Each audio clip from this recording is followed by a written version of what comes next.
En général, et comme nous l'avons fait jusqu'à maintenant, les requêtes SQL sont directement écrites dans le script PHP, c'est donc nous, programmateurs, qui les déterminons. Si nous ne connaissons pas exactement le nombre de résultats que nous allons obtenir, nous connaissons en revanche le nom des attributs et leur type. Il peut arriver que ces ordres SQL soient dynamiques, c'est-à-dire déterminés à l'exécution.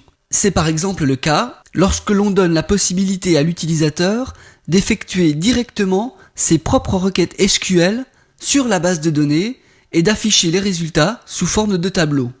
On peut donc faire appel à des fonctions MySQL qui donnent des informations sur les types de résultats. Nous allons voir cela dans un exemple où nous allons laisser la possibilité à l'utilisateur, à l'internaute, d'exécuter ses propres requêtes SQL sur notre table utilisateur de notre base simple. Nous afficherons ensuite les résultats de la requête SQL écrite par l'internaute sous la forme d'un tableau HTML sur plusieurs pages. Au lieu d'afficher l'intégralité des résultats, nous les découperons de manière à créer plusieurs pages, plusieurs groupes de résultats. Pour commencer, j'ai créé une fonction que j'ai appelée afficher résultat, que j'ai écrite dans le fichier PHP afficher résultat.php. Cette fonction va nous permettre d'afficher une partie du résultat d'une requête SQL.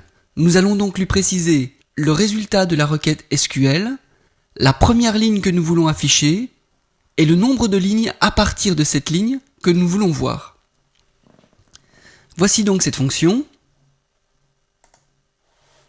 Ma fonction afficher résultat qui prend donc 3 paramètres, le résultat de ma requête SQL, le numéro de la ligne à partir de laquelle je veux afficher mes résultats et le nombre de lignes que je veux afficher. Donc cette fonction commence par créer un tableau HTML qu'elle termine en fin de script. Nous avons ici une variable qui va nous servir de compteur, qui va compter le nombre de lignes. Nous l'initialisons donc à 1. Et grâce à cette nouvelle fonction que nous découvrons ici, MySQL NumFiles, nous allons pouvoir connaître le nombre d'attributs du résultat de notre requête. Puis nous exécutons une boucle sur chaque ligne du résultat de ma requête et nous allons récupérer chacune de ces lignes dans un tableau indicé grâce à la fonction MySQL FetchRow. Jusqu'à maintenant, nous récupérions les résultats sous forme de tableau associatif car nous connaissions le nom de chacun des champs du résultat de la requête.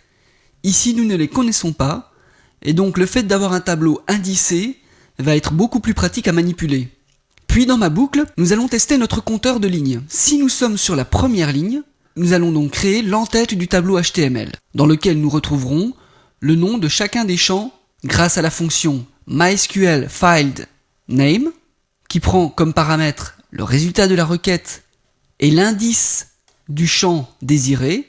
Nous allons connaître le nom de ce champ. Donc nous exécutons une boucle for sur le nombre d'attributs et nous récupérons donc pour chaque attribut son nom. Ensuite, nous allons encore tester notre compteur et si nous sommes entre la position désirée et la position plus le nombre de lignes moins 1, c'est donc que nous sommes dans la fourchette des lignes que nous voulons afficher, nous allons afficher ces lignes.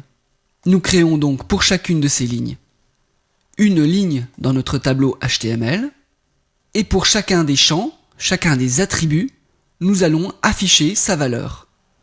Nous faisons un petit test pour vérifier que le champ n'est pas vide, auquel cas nous lui attribuons une valeur de chaîne vide, puis nous affichons donc la valeur de ce champ. Nous incrémentons notre compteur, nous testons enfin si nous sommes arrivés à la dernière ligne désirée, auquel cas nous stoppons la boucle. Si nous ne sommes pas arrivés à la dernière ligne, nous répétons cette boucle while. Nous allons voir par la suite l'application et l'utilisation de cette fonction grâce à notre exemple.